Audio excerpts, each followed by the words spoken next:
Well, I came here to support the brothers of Alpha Phi Alpha Fraternity Incorporated World Chapter.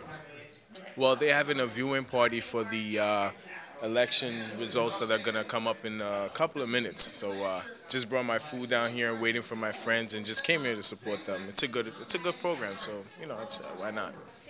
I'm very excited. I cannot wait to see the later results. I think it's important for young people to vote because at an election like this, history will be made whether he wins or loses. So I guess it's very important for us to vote, have a voice. I voted for Obama. So far, it's encouraging.